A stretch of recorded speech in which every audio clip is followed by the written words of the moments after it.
All right, it is time to get down to business in the Mr. GLOAT Podcast for UFC 2 No Way Out, March the 11th, 1994 in the Mammoth Gardens in Denver, Colorado.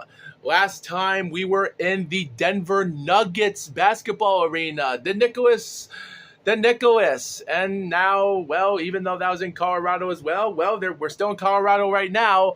Only this time, we only have 2,000 crowded attendance inside this building. And surprisingly, we would fit up a 300,000 buy rate. More than over 200,000 more than UFC 1's 86,000 buy rate. Now that right there is crazy. So it goes to show you that UFC 2 is already getting a bigger advantage, but it's going to take more years to get to it because at this time, there's still controversy, this or that, about one person gets to enter the ring, but how are you going to know that that person is going to exit the ring on his own will? Is he going to die? Because like I said before, matches can only be conservative depending on how it ends. Because competitors could only win by submission, or by opponent's corner throwing in a towel, or by knockout. The thing is, referees are not allowed to stop the fight. Only that rule would be changed until UFC 3, because this whole entire show from UFC 2 just goes to show you that the referee at any time would have stopped the fight if they would have got rid of this rule. And as just to say that before, the narrator opens up the show, talks about last year, this or that. He talks about how each fight ended or this or that, and show us backflashes or whatever that backlash is or flashbacks, question mark, it tells us this or that. And surprisingly, he shows us Jason DeLucia's his alternate bout when he defeated Trent Jenkins in the alternate bout in UFC 1, which ended in 52 seconds. They show us a tiny bit of footage of that, and then it shows Jason getting interviewed, talking about how the timers of each match should go by this or that. Like, you'll understand when you get to it, when you watch this live, if you do have footage of UFC 2 in full. And then they show us this or that, talk about how Royce became champion. Now he's back to defend his title. And now we're in the Mammoth Gardens arena, and Brian Kilmore, the lead announcer, and on his left is Jim Brown, NFL Hall of Fame. He is also back with stuntman and co-creator Barry Ben Perry is what I meant to say. And as for sideline interviewer for interviewing each fighter will be Herb Perez. He will be on the downside. He's going to have a couple hilarious botches in the show, but no one's perfect. And Rich Goins, well, he's going to be, he's back into his, where he was in UFC 1. It's great. He's back into the announcements right now. So, yeah. It's bad because at this moment, we already know about the history about UFC 1 being fixed, this or that. Bill Wallace is out. He's not in commentary. And Kathy, the first female commentator in UFC history, in my opinion, kickboxer, is not here. Oh, man. There's a lot of exciting and funny moments in UFC 1 when it comes to commentators. And, guys, I'm not going to get into the commentators as much in this show because I think because UFC 2, there's too many fights to be involved. And when I say that, we have not one, not two, not even 4, not 8, not 12, but 15 MMA fights. This is a 16-man tournament format. This will be the only time we'll ever have a 16-man format in UFC history. The winner will be receiving $60,000 instead, which, fun fact, the sideline interviewer Herb would accidentally spit out $50,000 at one moment. Lol. But the thing is, guys, considering how this pay-per-view became bigger and better in 15 bouts, 7 of them are not aired on live pay-per-view or even in VHS. Why? Well, for 2 reasons. One, it has to be because the long time durations. This would have been like 3 hours of shows, because there were a few matches that went by over 5 minutes and they were really too long. And secondly, it would have been unprofessional because they wanted to get to the quarterfinals. They wanted to save up doing 2 hours of live TV rights or something to make it an hour and a half, even though on the internet it shows it's an hour and 20 minutes long, depending on the duration of how long the show would last. But I think it had to do because it was just not meant to be. But for reasons like that, as said before, guys, the first 7 alternate bouts of this show, which are the opening rounds of the round of 16, are not here. Now, you viewers are probably wondering, wait a minute, you said this is a 16-man tournament. So if you had to say 16 divided by 2 fights in each of the round of 16, that equals 8, correct? Yes. So why are 7 bouts not aired on live pay-per-view, but the 8th bout is? What is the 8th bout? Well, guys, I'm going to be pissed off of talking about that because I might as well not spoil it for you, because the 8th bout has to do something about Royce Gracie. Yeah. So Royce Gracie would take on Minoki Ichihara, first Japanese MMA fighter to be in UFC. And I'm going to be pissed off when I get to that moment sooner or later. You'll understand why. But what about the other 7 bouts that were not shown? Well, guys, consider that 14 fighters would not be on TV in the opening bouts. 7 of them are going to lose, which means you're not going to see them on TV or home video. But you will see these 7 bouts on YouTube, which are there, but I'm not going to talk about them. I'm just going to scroll by these 7 bouts, even though they are on YouTube. So you viewers can see these 7 bouts on YouTube. They are free from archives. So, and like I said before, guys, if you want to find out where these bouts are in UFC 2 and all the bouts that are there for the viewers to watch, go watch YouTube channels. YouTube channels like King's Boo, Grome Malota. You can also see another YouTube channel that goes by the name of MMA Library that made his 1 hour and 34-minute show. And it actually shows some of the bouts, mostly that were uploaded fully. And guys, so here are the bouts, guys, before I talk about the pay-per-view, because Royce Gracie and Ichihara is going to be the only bout I'm going to talk about in the round of 16, because these 7 bouts, some of them are hard to watch. So here's the 14 fighters in competition that are in participants of the UFC. So Scott Morris, a ninjutsu fighter, which a lot of people don't know about because Ben Perry stated that he once did a hilarious quote around the time that he introduced Scott Morris into the ring by saying that we don't know much about Scott Morris because he is a ninja.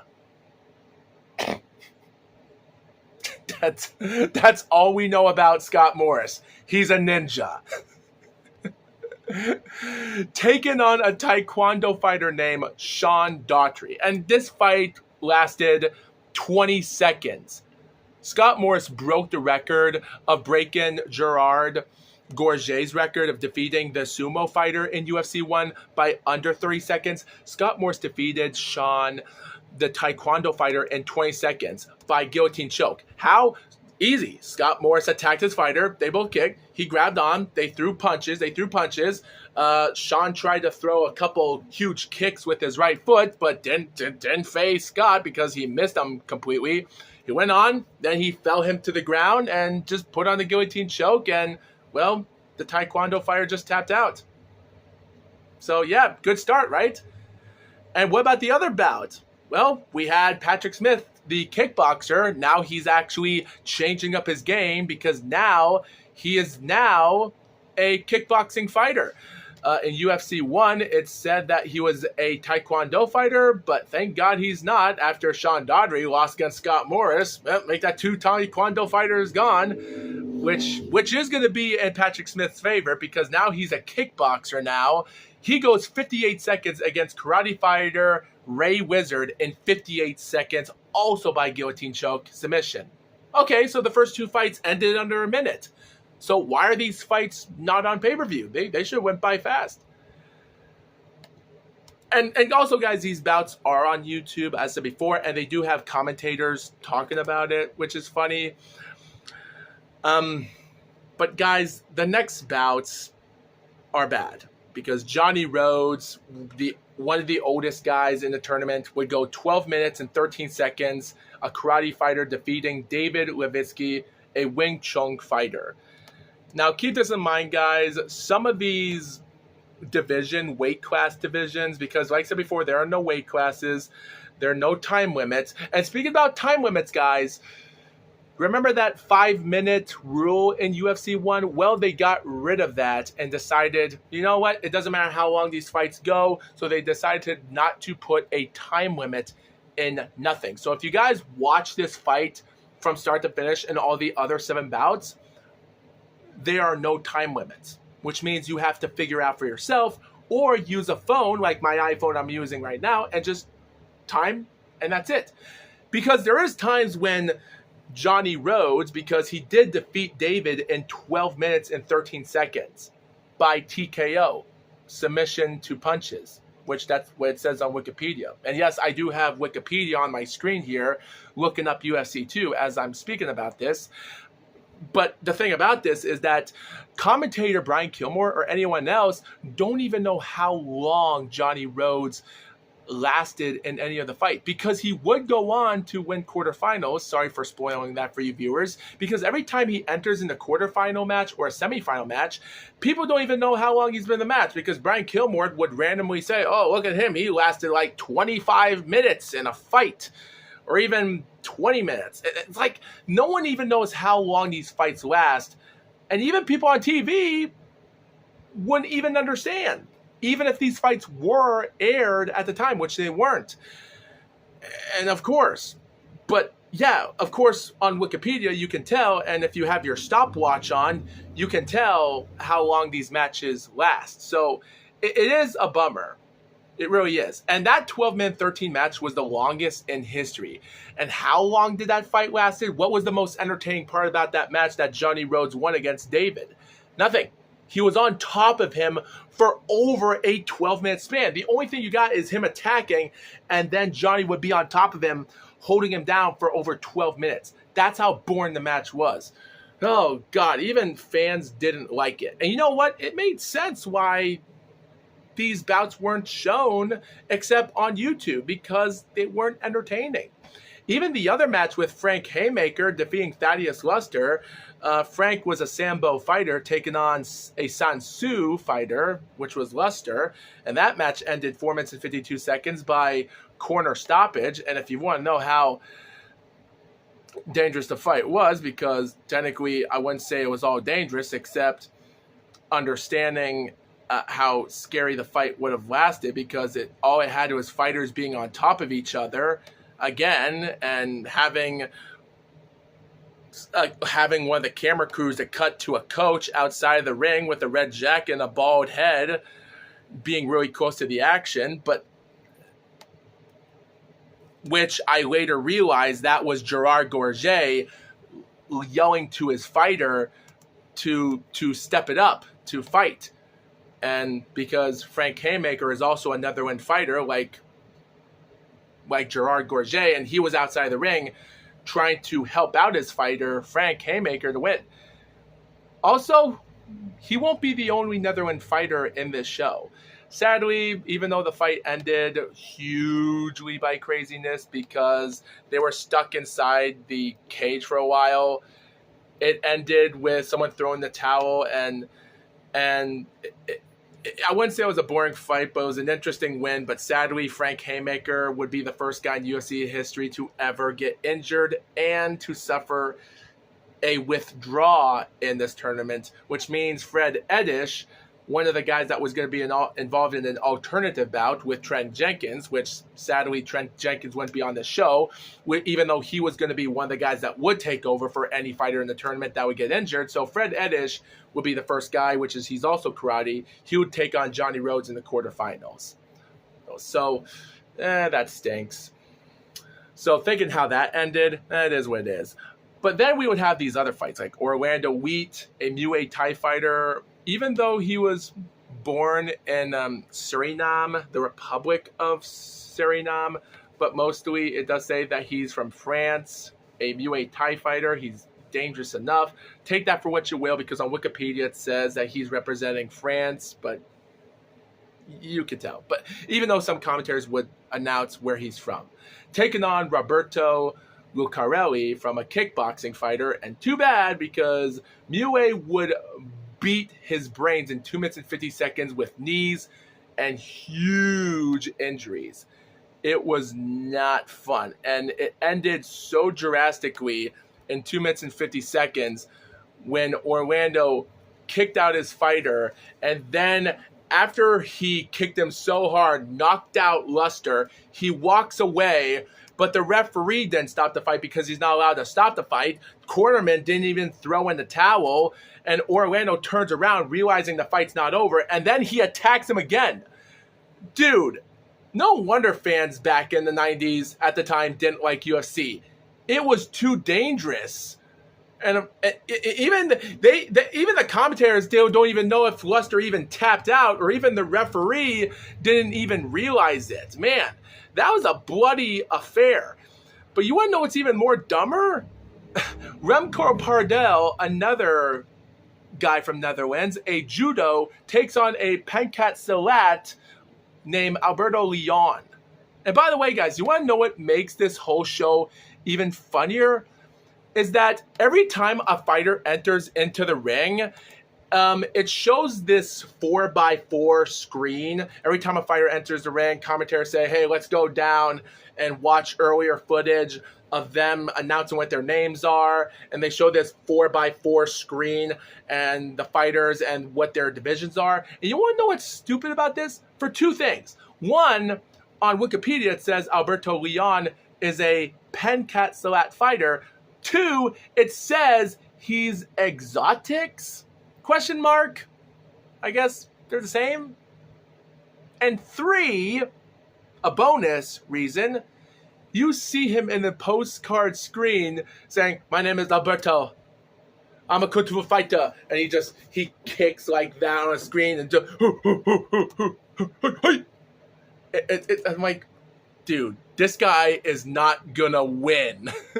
And then the screen, another moment shows Remco Pardel flipping a guy over his shoulder, which we would see that again in the quarterfinals because it'll be on pay-per-view. So they would show us these cards again.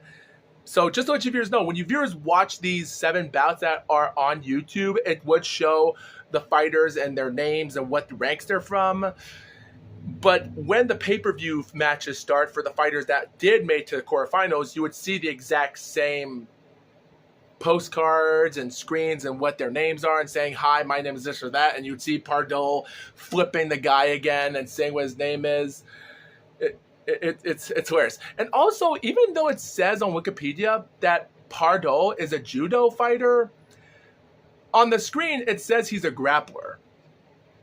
Which I guess it's the same thing. Judo is sort of a grappling type thing from a Japanese martial arts type. So I guess because it is a grappling, but it's also ground fighting and wrestling at the same time. So, which that is judo. So I guess, but the least you can just do is put in something. By the way, guys, even when the show does start, they would give us a history of each traditional fighting weight class and each fighting stance later on, which I'm going to be really happy to talk about later on.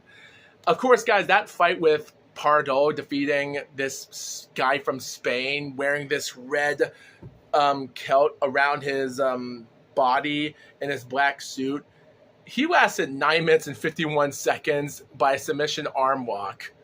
That guy did not deserve to be in the ring. And Remco Pardel, this 6'4", 260-pound dude, murdered him. I don't even want to talk about that fight. And by the way, Jason DeLucia is also in the tournament. Yep, alternate bout. He defeated Trent Jenkins last year ago in that bout. Well, he takes on Scott Baker in karate. Jason's a kung fu fighter. He goes submission. in 6 minutes and 41 seconds by TKO punches, something like that. Who cares? And yeah, that's about it. So what happens next? Well, simple.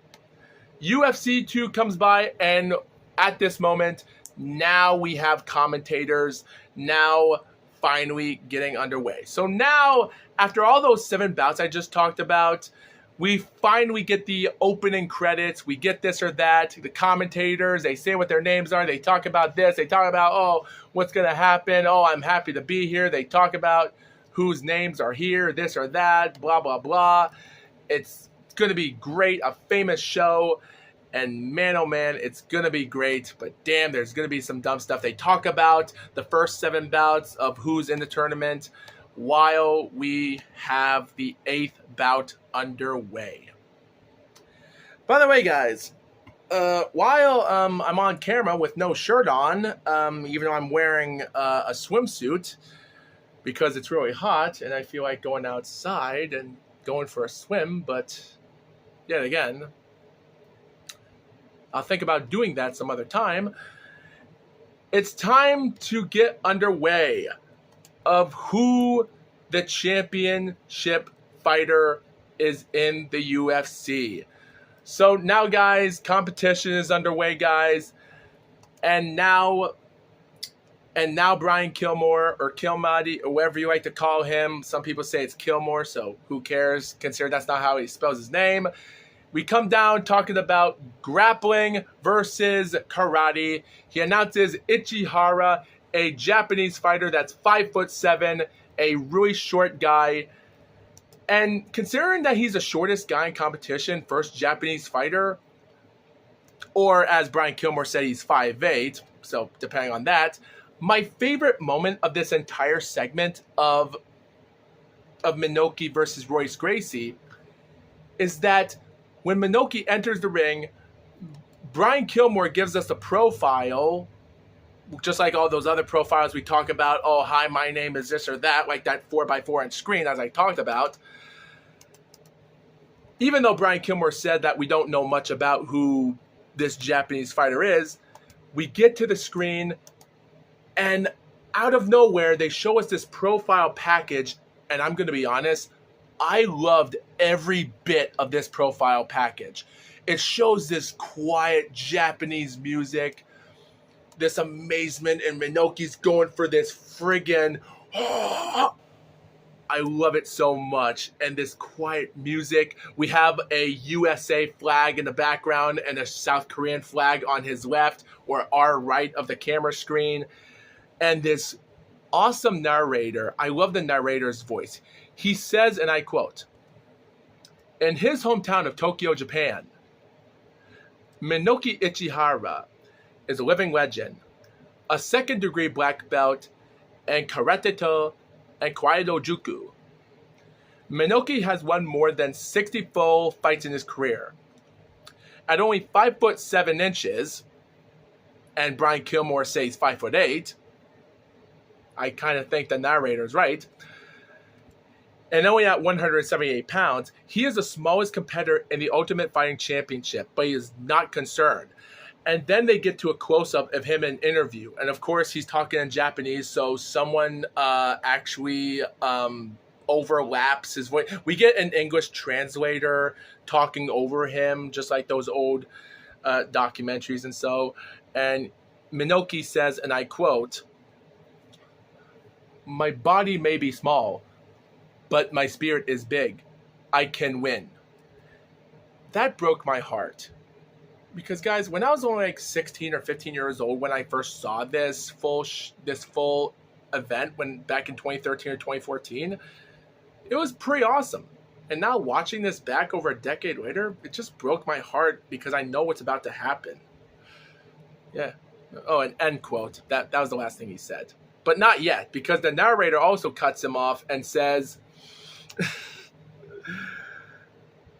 the narrator says, Minoki says Chinese Kung Fu movies inspired him as a boy to learn the martial arts. And then Minoki says, "I like those heroes, and I hope to be strong like them." And then the narrator says, if you ask Minoki why he entered the UFC, he'll give you a very direct answer. I quote, "I saw Royce Gracie win last year. He looked dangerous. I thought to myself, I would like to fight this dangerous man." End quote. Damn. This part's about to piss me off, guys. And I'm sorry for swearing, but I really am upset. And then the narrator finishes this entire profile package by saying, "Make no mistake about it. Minoki Ichihara has come to fight." And then the profile, the screen package is done. And the only thing Brian Kilmore said, which pisses me off the most, is he says, maybe he didn't want that fight to fight the most dangerous man in the preliminary round, but he didn't have a choice because it was a random draw. A random draw?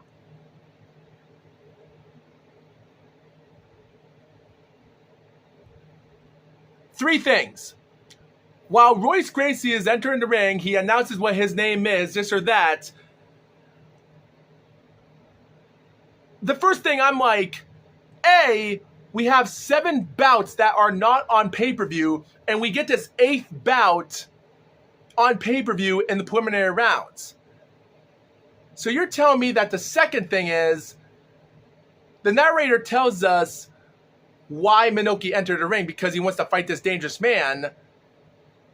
And 3, Brian Kilmore tells us that he had no choice because they were picked random numbers?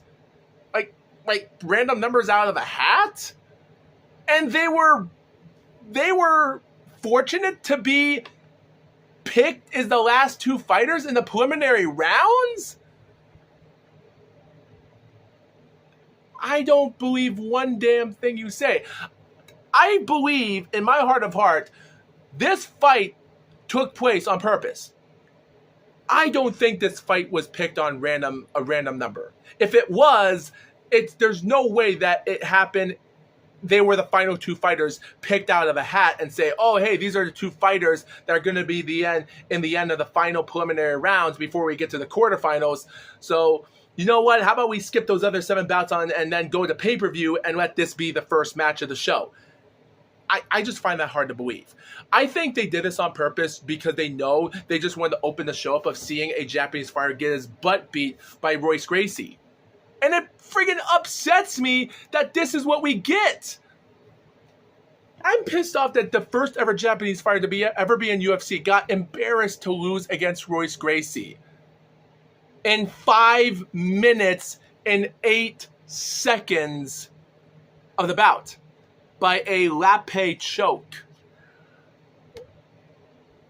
I find this very hard to believe that's the truth. Even if they were... Guys, I just don't believe that. I just don't. Guys, I really wish Minoki Ichihara did fought someone else other than Gracie in the preliminary rounds, but because he would never fight in MMA again because of this. UFC and America screwed a Japanese fighter in the start. I was even surprised that Rich Goins, the announcer, even said that Minoki says that he has a heart like a champion or like a giant. I can't even remember what he said because I'm still upset. Like, I think he said heart of a giant, but man, but yeah, guys, I don't know what to say about this bout. Oh, and by the way, guys, before the match starts, when Rich Goins announces all 15 bouts in this entire show, the referee walks up, but the 2 fighters don't enter in the ring. Or they don't go near the ring with the referee, John McCarthy, telling, okay, I told you guys the instructions. I want you to keep your feet on the ground, keep reaching for stars, this or that. No. We don't get any of that. In UFC 1, 2 of the referees that were in UFC 1 would announce 2 of the fighters to enter the ring, say, okay, guys, I told you in the dressing room, this or that, this is illegal, that's illegal, there are no rules. That's not what we get in UFC 2. After the announcer leaves the ring and everyone else leaves, the fighters just stay where they were, and the referee just starts the fight without telling them what to do and this or that. In the preliminary rounds, quarterfinals, semifinals, and finals. And guys, this fight was lame. Like, the fight starts out, they both study each other in dangerous fashion. And the fight even starts badly with Minoki missing out a right kick just so Gracie will take him down. And for the next several minutes, he'll be on top of him near the ropes. Like, I'll be honest though, Minoki did have a lot of heart of staying alive in that ring for over 5 minutes. And then the fight ends when he turns around and then he throws out punches and then he puts out the lap page choke and almost stretched out Minoki's arm where he taps out and then he's laying on the ring defeated. I'm really upset that this is how it ended for a Japanese fighter, and guys, people say UFC 1 is rigged, but this is BS.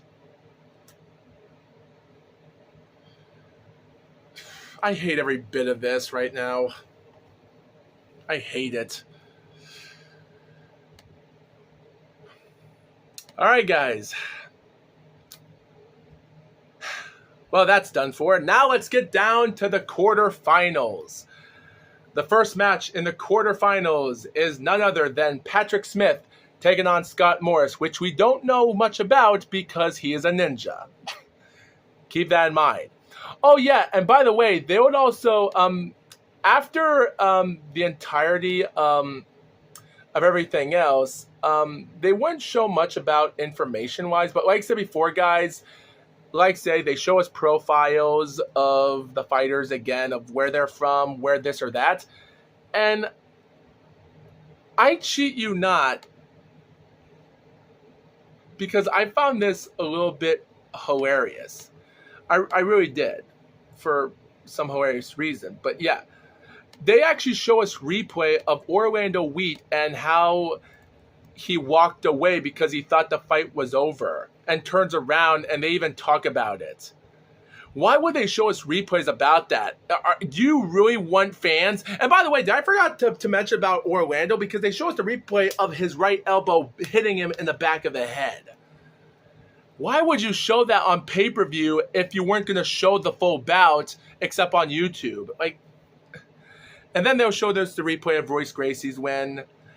But before we get to the Scott Morris fight, but you know what, guys? How about I get to the Scott Morris fight before I talk about the other stuff about this or that? The fight betwixt Scott Morris and Patrick Smith is such an embarrassment. Scott Morris thinks that he's a ninja. And you know what happens? The first thing he does, bell rings, boom, and Patrick Smith goes for a left kick while Scott is running after him. Or running after Patrick to start up like he's friggin' oh my gosh, I don't even want to say the guy's name because everyone thinks it's stupid. I don't want to say the boxer's name. I'll save it for some other time. But yeah, Scott Morris comes out, he attacks, he goes for it, and then he tries to get him near the cage, and then Scott Morris pushes Patrick to the cage. Not a good idea, because a second later, Patrick brings him down, hits him on the ground, he injures him out, he throws out left combinations, and then he decides to throw elbow after elbow after elbow. I think he throwed like 6 elbows, and then he throws combination after combination, and then he throws like the punches were so mean that he decides after he was done punching, he elbows him again. And then the towel's thrown, and then the fight's over.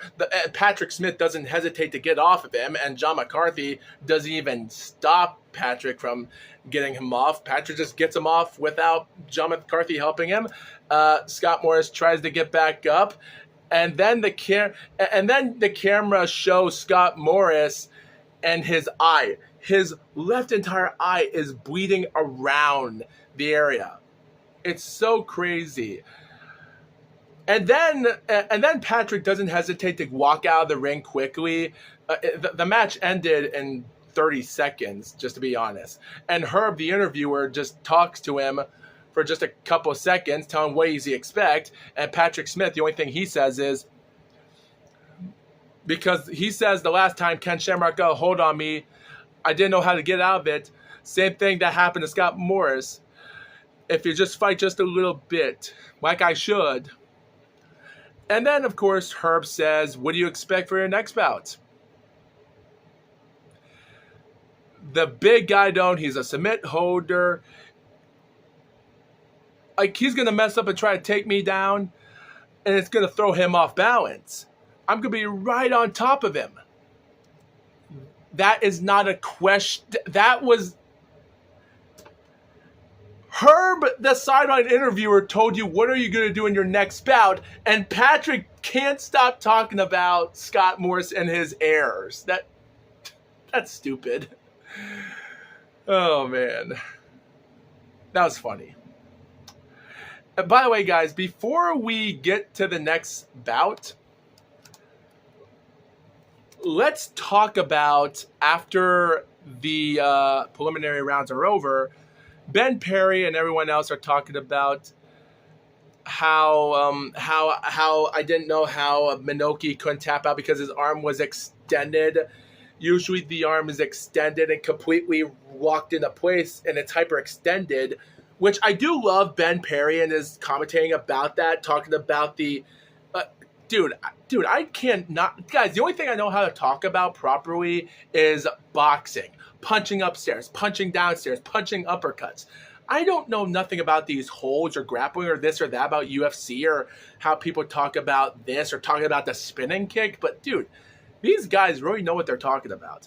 But then Brian Kilmore cuts him off and says is that not only we talk about the fighters, but we talk about the history, is the discipline that they studied. And then he talks to us people at home that if you understand more about what you're seeing and appreciated it, so let's talk about the 5 families of disciplines and some of the details. So they talk about these 5 disciplines. They talk about karate and karate as... And then this other narrator talks about karate. Give me a break. So the narrator says karate was developed in Okinawa. Karate means empty-handed. Yeah. And then the term of karate has become a generic term of countless styles from around Japan and Korea, talking about this or that. And these topics go over a long time. And I do love how they talk about karate being its power and this or that. And they have multiple packages of Minoki practicing karate fighting. They talk about another fighter learning karate. And then they talk about a guy with blonde hair punching stones and doing 2 kicks on... It was crazy. And then after that's over, the next topic we talk about is kickboxing, which is a blend of Western boxing and karate, which that's what the narrator says. And he says, make no mistake, Western boxing is a science, as a sweet science of ex-heavyweight champion Muhammad Ali, which, yeah. And then they talk about how boxing known for his rapid-fire combination. And then they talk about exposure to boxing. Martial arts began doing their knees to arson and this or that. And then they talk about kicks and knees. And one moment they see this, I think it was Orlando Wheat. He's in the ring training for a fight. We have this woman with a black sports bra, black pants, holding onto a bag, waiting for Orlando to knee. He grabs the woman's back of her head and knees the crap out of the punching bag. Oh my gosh. When I first saw that was friggin' hilarious. And then they talk about the shadow boxing, this or that. It's funny. And then they show the knees again. It was so funny. And then the third tradition they talk about is Kung Fu, where it dates back to the famous Shaolin temple in China. Legend states that the founder of Buddhism first taught sleeping monks exercises to build their endurance for meditation. And then these exercises later develop,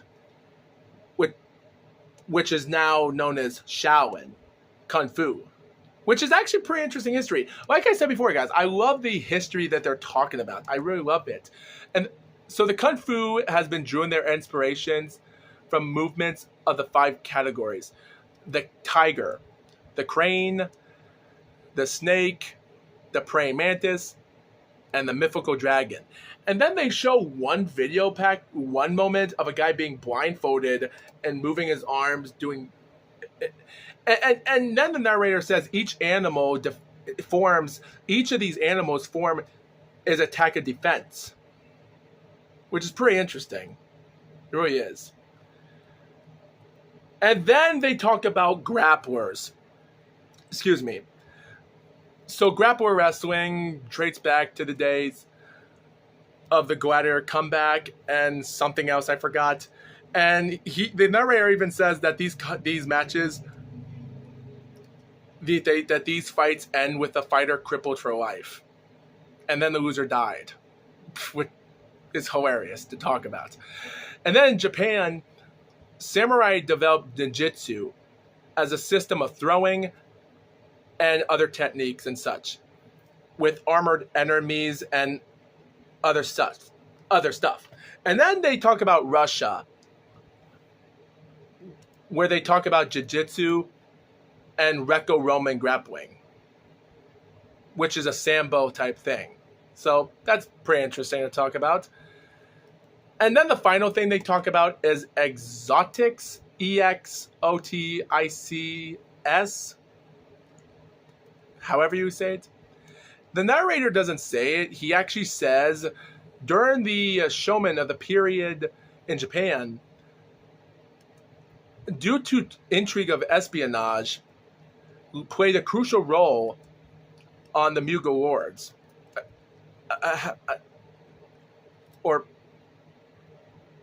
Mostly, I don't know how he said it, but still, it was an error of spy and assassin. And that's how ninja clans were born. That's all I have to know about that. And then he even talks about in Indonesia, it was a home of the art of saksalat, which is actually the thing that I talked about, or Alberto Leon, the guy dressed up with that red dress on and the black suit. It's pretty interesting. So yeah, he was the only guy in the salat. But it's just so hilarious when talking about these 5 types of families. Don't get me wrong, it's really interesting to talk about. It really is interesting. Like, don't get me wrong, even the commentators try to explain to us how these things work, because in UFC 1 you don't get to understand how these 8 fighters that are in different classes learn. It is crazy. It really is. So the next fight will be Johnny Rhodes taking on a late replacement of Fred Eddish, taking over for Gerard Gorget's fighter, Frank Hammaker. He got injured, so Fred Eddish, the karate fighter, is going to take over. And the first thing that upsets me at this moment, this is when Gilmore says when he enters in the ring, he says that this is the longest fight in Ultimate Fighting history, with Johnny Rhodes' first fight. And he guessed that it was like 15 to 16 minutes, which we already know it's 12 minutes and 13 seconds. And then suddenly we had one of the commentators saying, oh, that's going to be something we're going to talk about, that your grandkids are going to talk about in the history of Ultimate Fighting Challenge. Like, what? You're going to talk to your grandkids that you were in the longest fight ever? Oh, how long? How good was it? It was easy. I was on top of him for about 12 minutes. He just didn't know how to get off of me, and the fight ended. That's it. Tell your grandkids that. Dude, the commentator is saying, oh, that's going to be a long match to tell your grandkids about. Oh, how is the... telling each type of... Like he talks about the match piece by piece. Like, Johnny Rhodes is going to talk to his grandkids about how he won his first MMA fight in UFC against David Levitsky in a 12-minute, 13-second match, telling him the match piece by piece. And it's going to be him talking about him being on top of his fighter for 12. I can never imagine that. It's funny. And of course, Jim Brown also said that, oh, well, he did last that long, but we don't know how much it took out of him. Yeah. And then Brian Kilmore also talks about we had that last-minute substitution in the quarterfinal. This man hasn't fought yet because he is skilled as his handmaker. He is fresh. But yet again, guys, even if you're fresh, doesn't mean that your fighter that has fought once also is sweating. Like, for instance, guys, let's just say that you're the number 1 seed in PBA bowling. You're the number 1 seed in the USBC Masters, and you're taking on the guy that's in the number 4 or number 5 seed. And that guy won 3 of his matches easily. Just because you're fresh doesn't mean that your other bowler has fought 3 matches, which means that he's learned the patterns.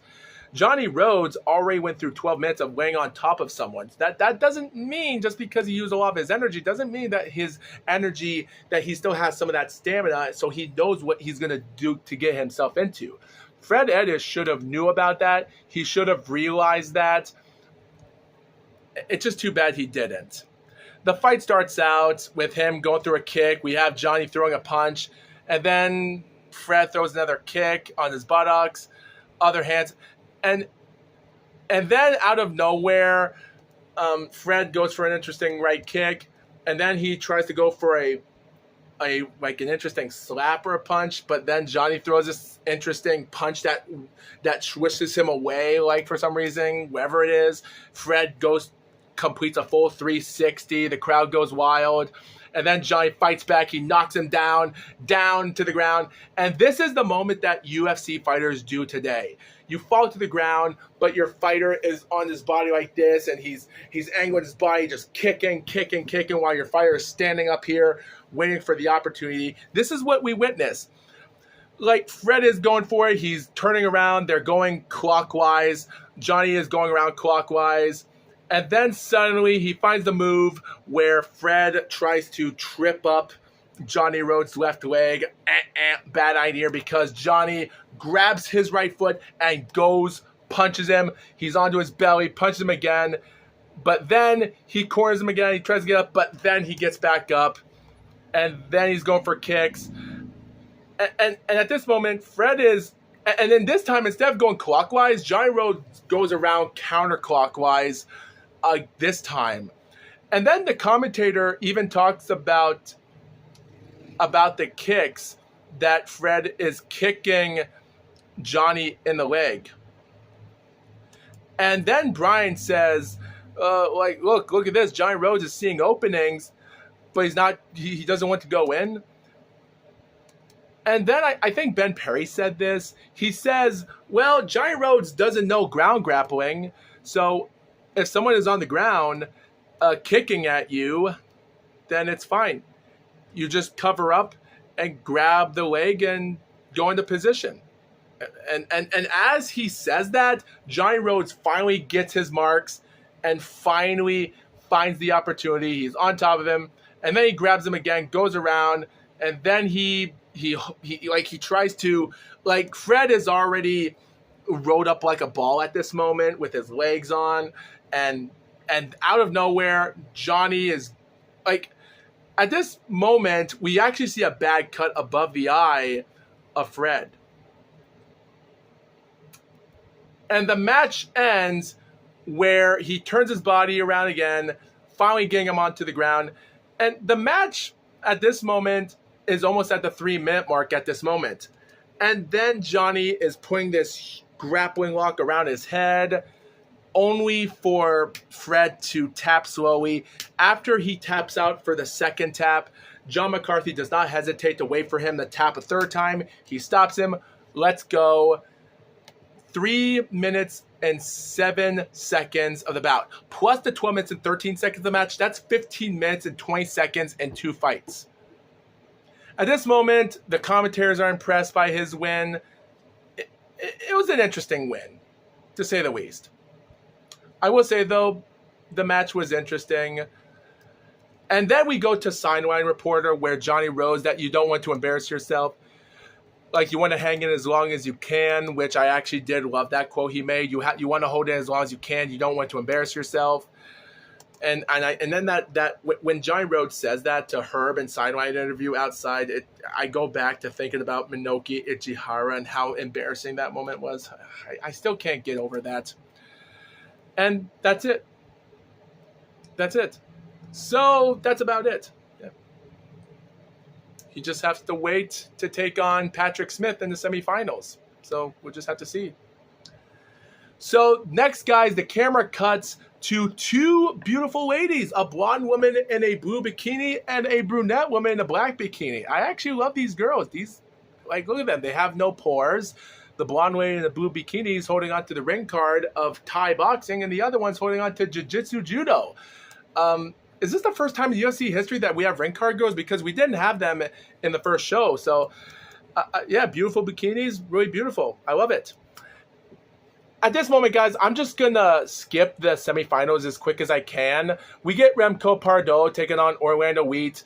Orlando Wheat is this really short dude that's, like I wouldn't say that he's tall, but yet again, like even though he's 5'10", 170 pounds, but Remco is 6'4", 260 pounds. Depending on how big you are, the shorter and lighter you are, the better you are winning. So people are favoring Orlando winning this fight. The fight starts out as him trying to start off. They both start in the middle of the ring, but then Remco is actually moving forward, backing Orlando to the fence. That might be the biggest red flag problem that Orlando shouldn't have done.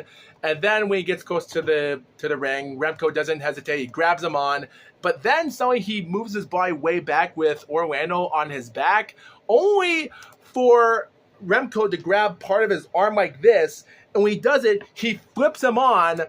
Only Remco lands on his left leg on the ground, while Orlando takes a huge bump like a WWE move, gets slammed to the back of the ground, and we get the same takedown as Remco used earlier against Alberto Leon, which that's what the commentator said. At this moment, everyone's shocked that Remco has him here. Like, we have a little bit of a couple knee shots from Orlando, and then the match ends. For the next minute or so, it just ends at 1 minute 29 seconds by elbows to the head, which you can already tell that the match is over, because Remco is still holding on with his right arm on top of him like this, holding him like this with Orlando, which means that his right arm, like right elbow of Remco, like Orlando's head is exposed. So what does Remco do? He elbows him not once, not twice, not 3 times, not 4, not 5, not 6, not 7, but 8 times. And when he stops, he sees it. The commentator says he's out. John McCarthy stops it. No one threw the towel in. But John McCarthy stopped out the fight, even though he wasn't allowed to stop the fight. And Remco even tries to tell to the ref about it.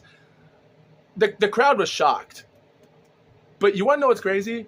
Even though Orlando limps out of the ring, advancing to the semifinals, I will say, though, when Herb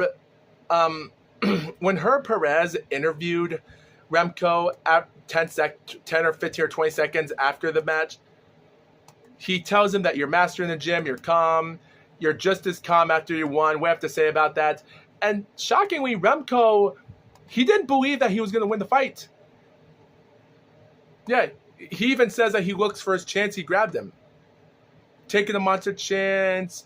Like, did you expect that? He did that. You got him on a hold. You expect that, which Herb said.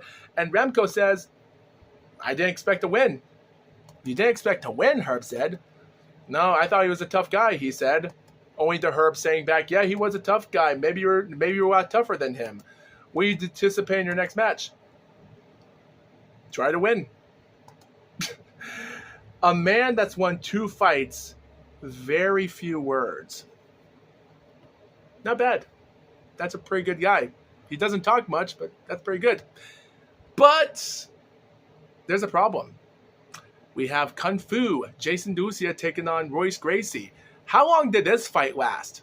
It lasted a lot quicker than the Remco defeating Orlando at 1 minute 7 seconds by submission armbar. You guys want to talk about that fight? We might as well. So the fight starts on. They do this or that. Like Royce Gracie, considering how Royce Gracie lasted 5 minutes and 8 seconds against the Japanese fighter, Jason Duusio lasted 6 minutes and 41 seconds in his bout. So these guys have lasted over a 5-minute mark. So both of them tag on each other. They both hit each other.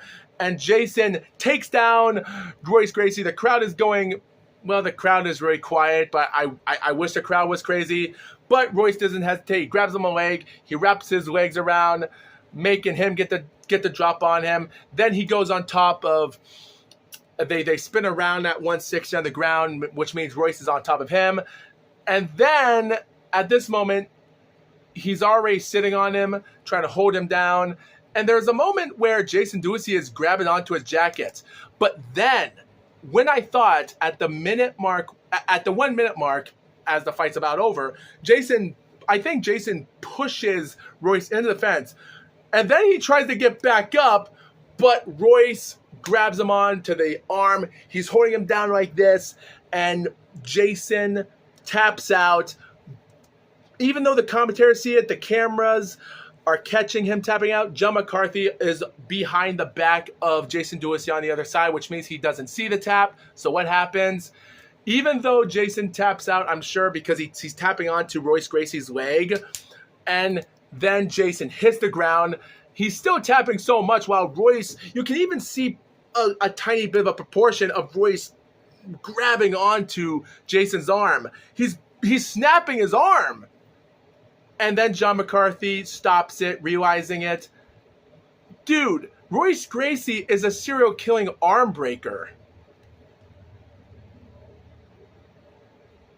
Dude, it's just crazy of how you just see that. Still, Jason gets back up quickly, hugs, and that's about it. Also, guys, we do not get an interview from Royce Gracie. I don't even think we can interview him from the semifinal match. Yeah. All right, guys, we are now in the semifinals where we have Patrick Smith, a guy that's lasted 58 seconds and 30 seconds.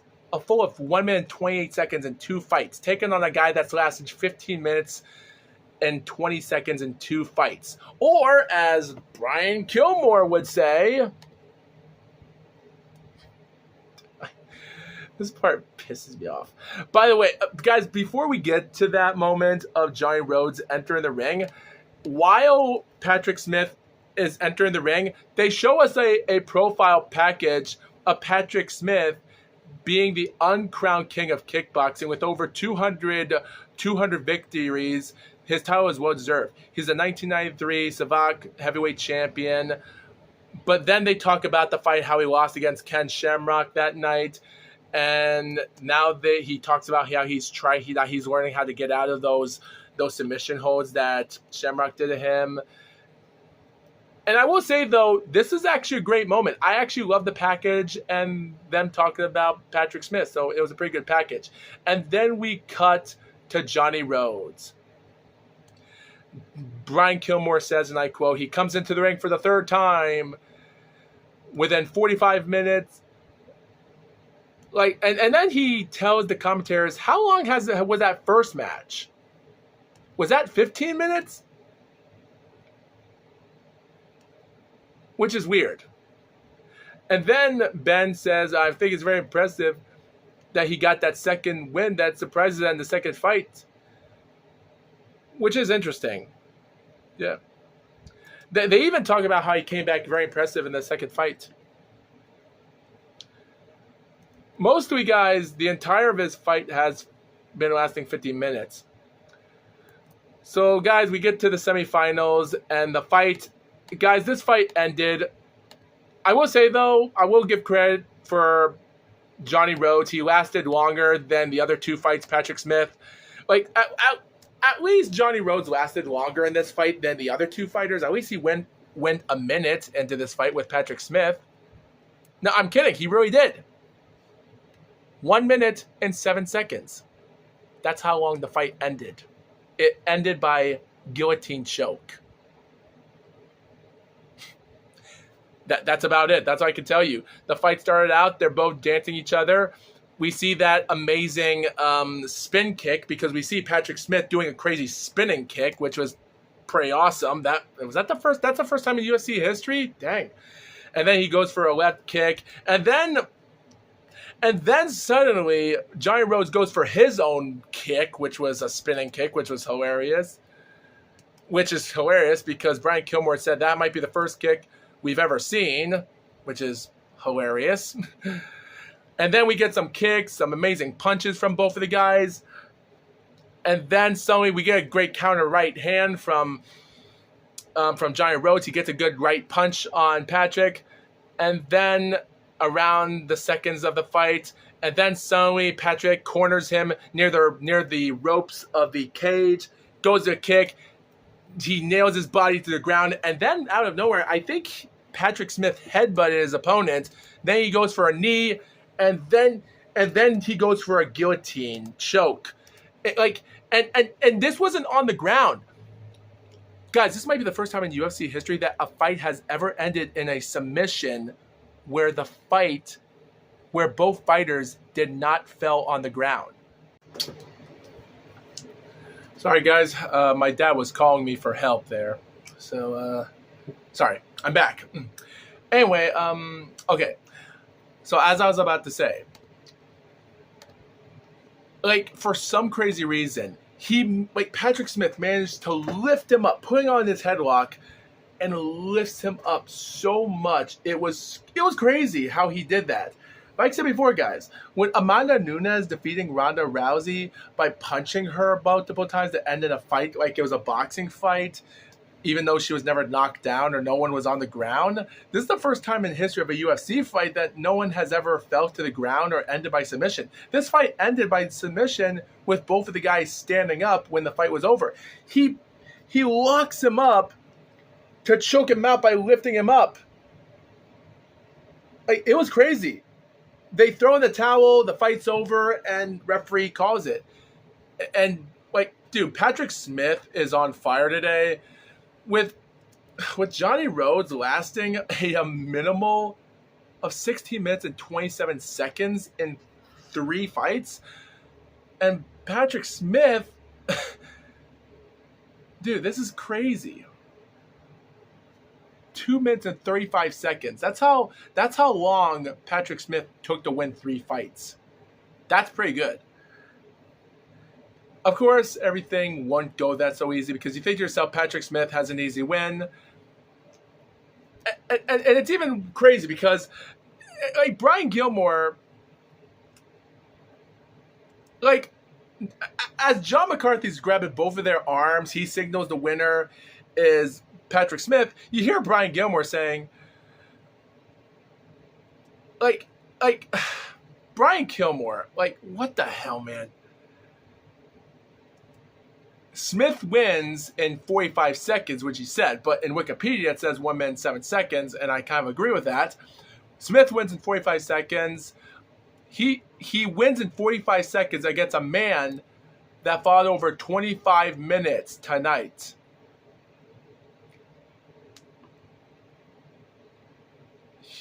He was over 9 minutes off. Johnny Rhodes lasted 16 minutes and 27 seconds, not 25 minutes. Dude, it goes to show you viewers how confusing it is to watch a show without not knowing what the timer is of each fight. It's bad.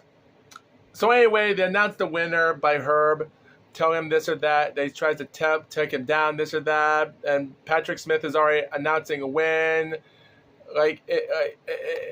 It was pretty interesting of talking about who the winner is. It's pretty great. As for Remco Pardo and Royce Gracie, Remco Pardo is already in the semifinals, this dangerous Netherlands fighter, with Royce Gracie taking on another guy from Netherlands. It's crazy. Remco Pardo is 24 years old, as said by the commentators, against Royce Gracie. And Royce Gracie at the time, dude. Royce Gracie is 27 years old at the time. So both of these guys are in their mid-20s at this time, and they're fighting in the biggest events of all time. It's crazy. And it's kind of weird because Brian Kilmore actually said that as Remco enters the ring, he actually said that that Royce Gracie was 28 or 29 years old. Okay. So anyway, at this moment, you viewers think to yourself that if Patrick Smith won that last fight with John Rhodes quickly, you think to yourself that Royce Gracie lasted 5 minutes against a Japanese fighter, went 1 minute against Jason Laducia, which makes you think to yourself that if this fight lasts a little bit longer for Gracie, Gracie's going to have a problem taking on Patrick Smith, correct?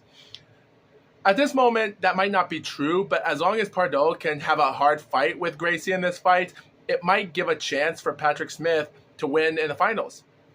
Boy, how little we knew. This fight lasted so quickly than it is. Fight starts out, Remco's in the middle of the ring, standing like a statue. And then out of nowhere, like Remco is staying on, he's making sure that Royce Gracie won't go for a takedown, grab the knees. Because you guys understand, he's a 260-pound, 6'4" guy from Netherlands. Right, Royce Gracie is taking on a really big guy. This guy's big. And Royce is kicking up his right leg to scare him off. And as he does, he tracks him on. He grabs part of his body. And then he turns around.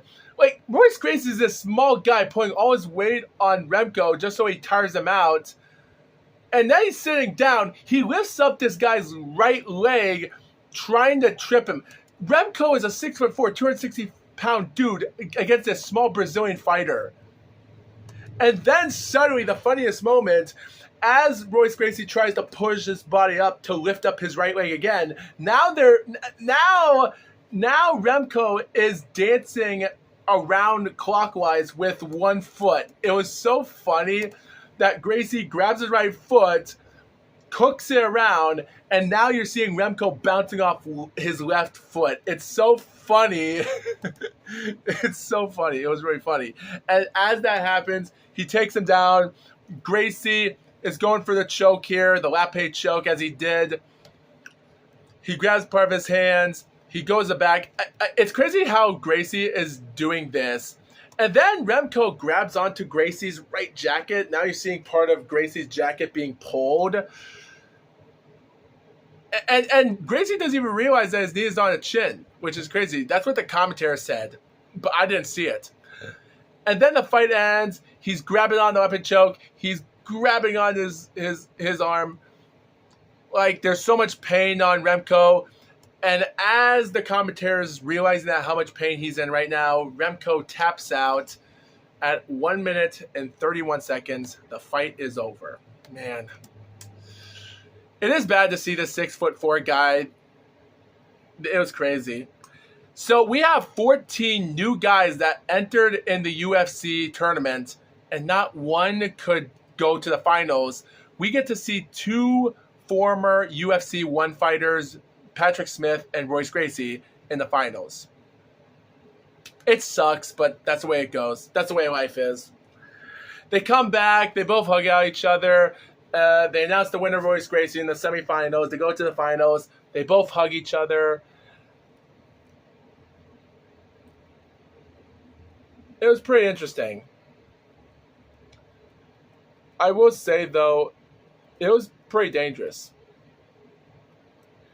I will say, though, I love that after they left the ring and everyone's taking it easy before the finals, I love that the commentators are talking about how heavy Remco is, and Ben Perry says, I'm 148. If we were in a swimming pool at the same time, we're the same size. What?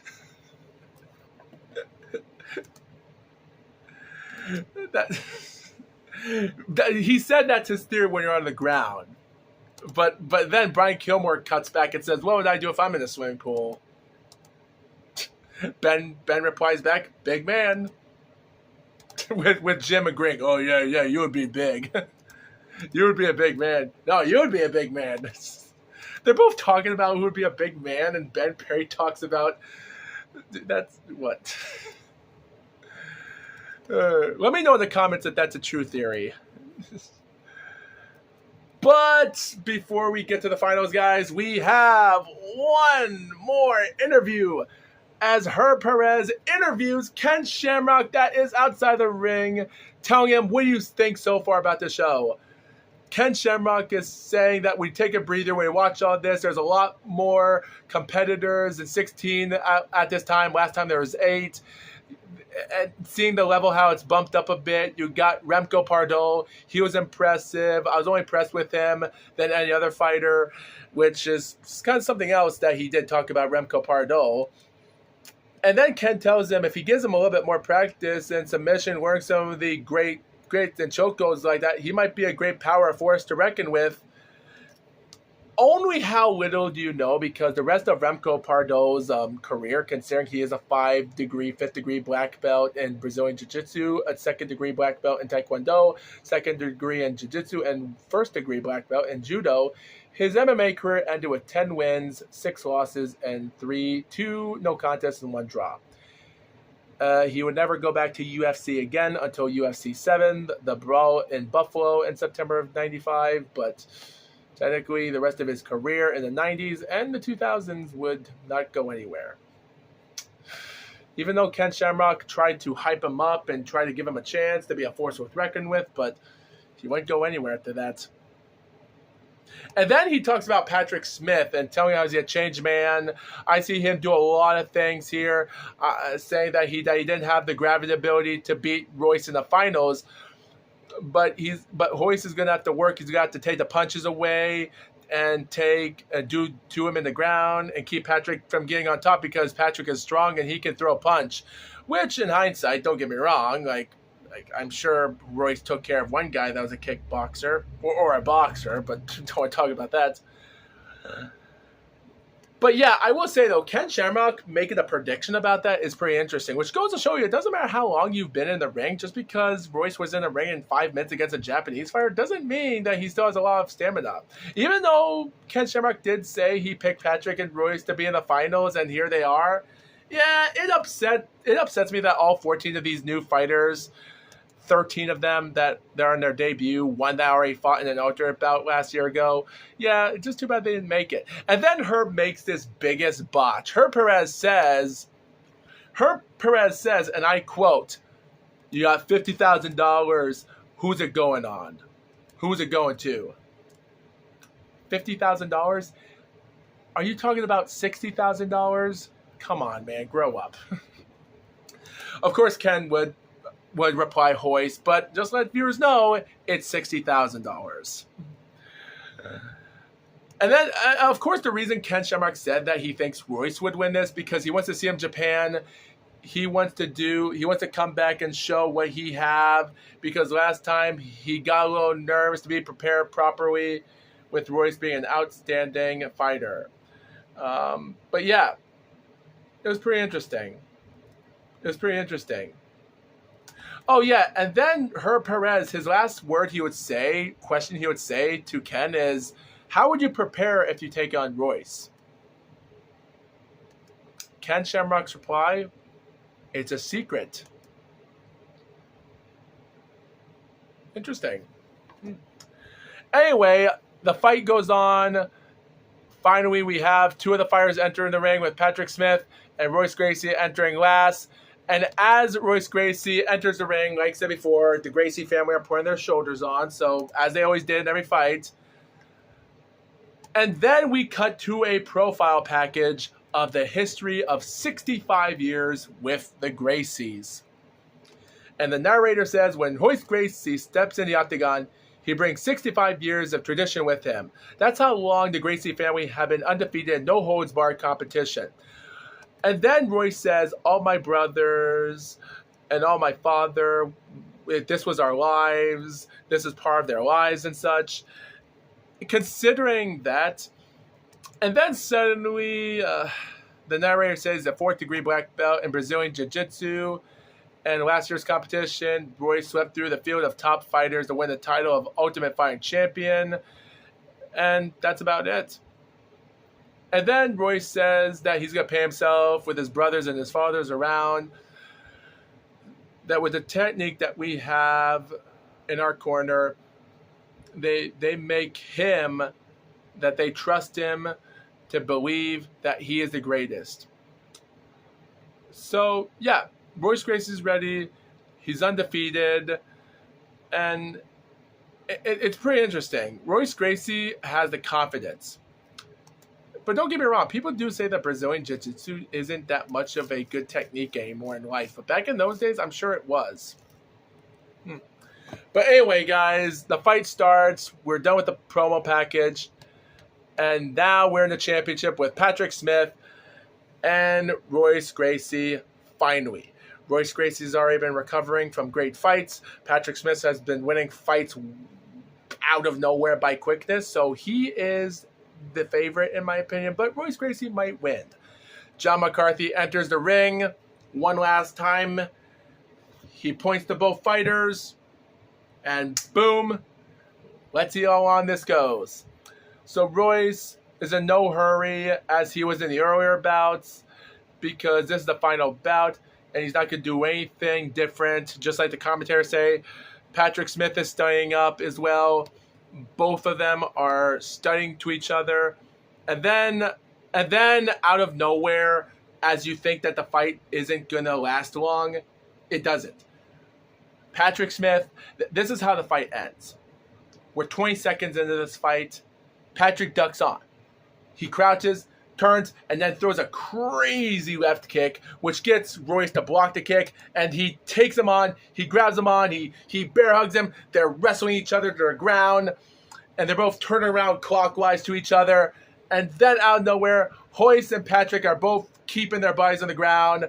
Like Patrick Smith has his head around himself with his arm, while Royce is grabbing onto him. And then Royce does the same thing that he did to Remco Pardo. He grabs onto Patrick's right leg. He tries to trip him, and bam, down goes Patrick. They're both on the ground. The crowd is cheering like crazy. He gets the chin, and now he's trying to get the right leg unlocked off of Patrick because Patrick now has Gracie's left leg stuck between both of his legs. But as the commentators are saying, Royce is going to try to get out of it. And then he tries to push, as the commentators are pointing that out. And now Gracie is on top of him. He grabs him on. And then he holds on to the position. Gracie has managed to hold down his body as hard as he can. But Patrick still has his right arm on around to his head. But it won't work. And then, of course, Kilmore says, how does Patrick get out of this, man? And then Ben says, it's very different. He has to hook his foot on Royce's foot and then turn him over. And as he says that, you see Royce Gracie. Like, Royce Gracie is tired of doing these submission holds. So the only thing he does that I haven't never seen him do before until now, he punches him. And as you realize that he's punching him, Patrick taps out. And the fight is over at 1 minute 17 seconds. Even as Patrick did tap out, the fight is still going on. Because at this moment, I swear to God that as Gracie punched him, I thought Patrick tapped out, but the fight's not over. The referee gets closer to see if it is over. Yet again, I think he didn't think the fight's over. Maybe he did, because maybe he thought Royce was going to get off of him. As you noticed, someone threw the corner towel in, and that's it. And then, as you get off, the commentators are saying Patrick won't like this. Like, Royce wins the tournament, but then instead of Patrick being upset of how he lost against Ken Shamrock, he walks up to him and they just hug. So technically, nothing much to say about that question mark. The fight ends at 1 minute 17 seconds, but it says that the fight ended by a method of submission to punches of TKO. Interesting. This would be the first time, which means Royce Gracie won 3 of his fights by submission, but the finals was a TKO. This would be Gracie's first ever TKO he would ever win in an MMA fight.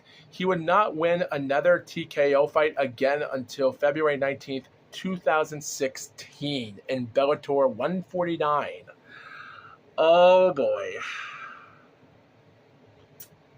That's going to be something really interesting to talk about. So anyway, guys, the show ends with somewhat of a bang. Royce Gracie is now a 2-time champion. they're both hanging on to each other. Patrick tries to let go of him, and then he grabs Royce's arm. John McCarthy holds on his arm. And then, out of nowhere, they're hugging each other. And then part of the Gracie family, everyone are hugging on each other. They're respecting each other. The Gracie family come into the ring. They're all hugging while Gracie and Patrick is hugging. Like, it's even crazy because one of the announcers, I think it was Ben or Brian, I don't know which one of them said, watch the Gracies come in, congratulate Patrick Smith. Because all the Gracies come in and they just tap in the back saying, hey, good job fighting my son, man. Like, they're all champions. They're all wonderful human beings that they're saying. And don't get me wrong, it was really great to see the Gracies do that. Congratulate on. And as Patrick leaves the ring, they pick up Gracie. He's a 2-time champion. It was great. So they go on to the tournament. Winner's over. They announce the winner. Congratulations. They show a replay one more time of how it ended. And then they give him a check for $60,000, which means Royce Gracie is the first man to ever win a full overall of UFC in UFC history, to ever win 6 figures in UFC history. He won $50,000 in UFC 1 and now $60,000, making him win $110,000 total, and he only did it in 4 months. In November, during the first show, past December, January, February, March, 4 months. 4 months, he won $110,000. That's pretty good. So anyway, they write out the check. The person signs a check for Gracie. My nose is itching, so I'm going to finish this off. Herb Perez interviews him. He tells him about this or that he's an Ultimate Champion. And, of course, Royce doesn't spoil it for us, saying that we'll be back to do it again in September, which, just to let you viewers know, the UFC will take place on September the 9th, 1994, in a new state.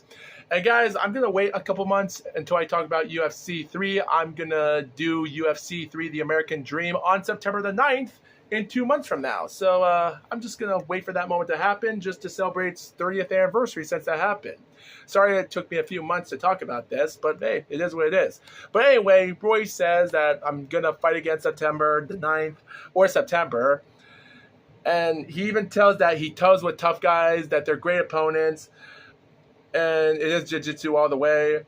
And even though Herb did tell him that they do anything to prepare for this next match, were there any special training, worried about anyone, with Royce saying, and then he grabs someone next to him saying that this is my special trainer right here, these guys right here, and mostly, like, that's all his special training. And then Herb says, what are you going to do with the money? Because last time you said you went to Disneyland for the $50,000. So where are you going this time?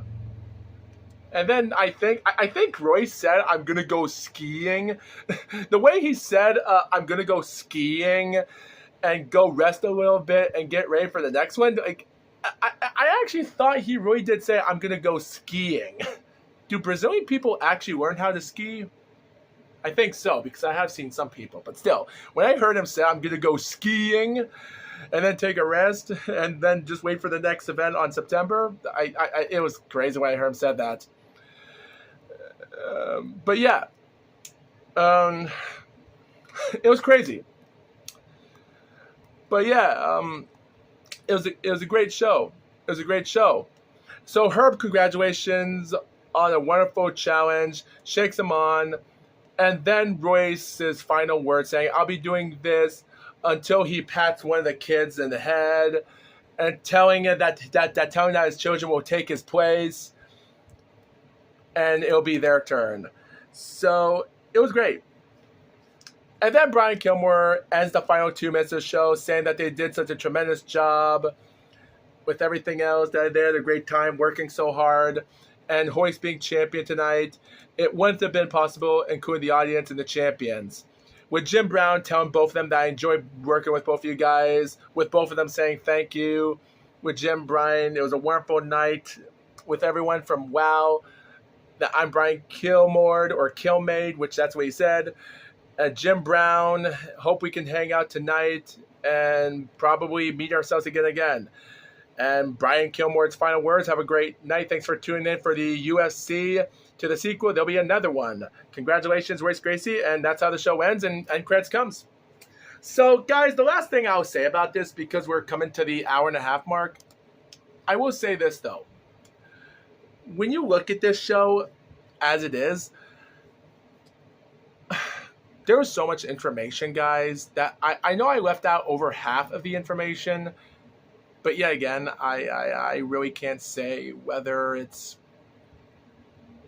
possible or not. But when you viewers look at this show today, considering this is the first time in history, because not only Royce Gracie breaks the record of becoming the first guy to win 6 figures in 2 UFC shows, he also breaks out records that will never be broken again forever. UFC 1 champion. He's a UFC 2 champion. He's also a UFC Viewers' Choice Award. First tournament champion.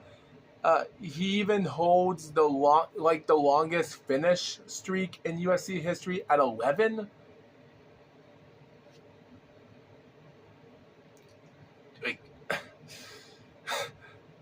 He even still holds on to it, the longest. That's crazy.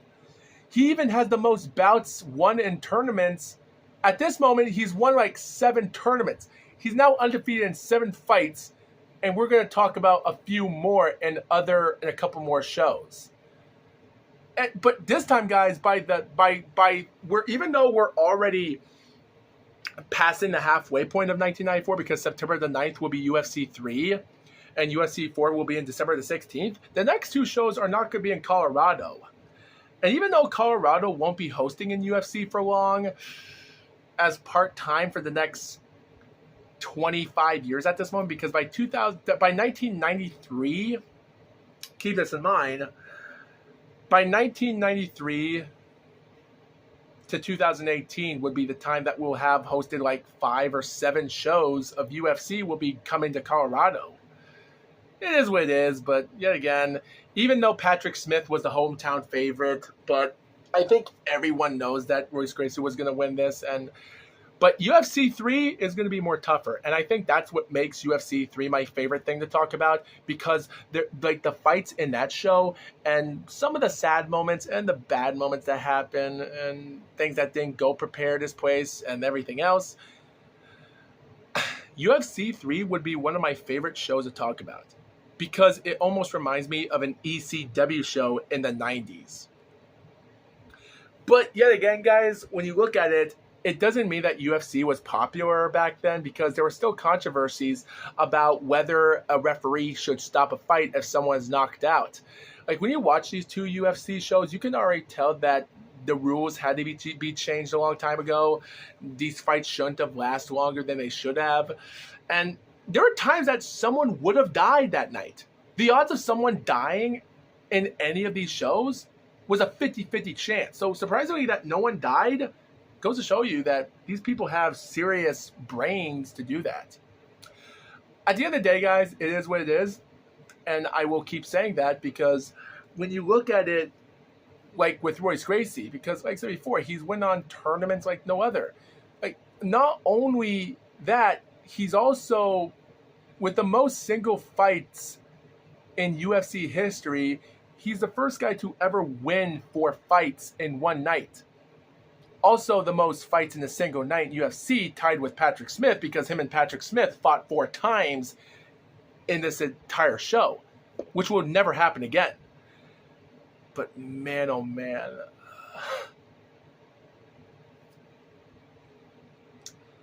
Even Royce Gracie at this moment still holds the record for the longest submission streak in UFC history, at winning 6 submissions. Technically, it would have been 7.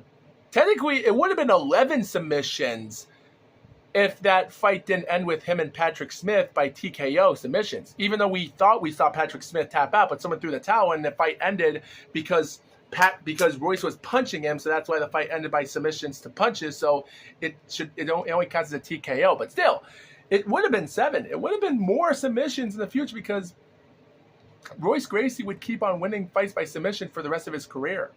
And that's that. But yeah, yet again, when you viewers look at it to this day, the greatest submissions in UFC history are still Royce Gracie and Ken Shamrock won. And that's still, like, there's so much information. And with Royce Gracie being also in Fight Matrix as the Fighter of the Year of 1993, and then this year in 1994, he would also become the Black Belt Magazine Competitor of the Year. So at this moment, he's already becoming a hot commodity at this moment. And I think there's going to be more to it in the future as we speak. But there you go, guys. That is the end for UFC 2. With an itchy nose, no way out. Next time, it's going to be September the 9th, The American Dream. We have this time 8 fighters and a couple that are going to come back. Former champion Royce Gracie is going to fight for the 3rd time, but Ken Shamrock is going to come back. They already have their poster for both of them fighting, but spoiler alerts, they are not going to fight in UFC 3. And I'm going to understand that story in the future when we talk about that some other time. But anyway, guys, thank you for watching this stream. And with that being said, FoxWolf out.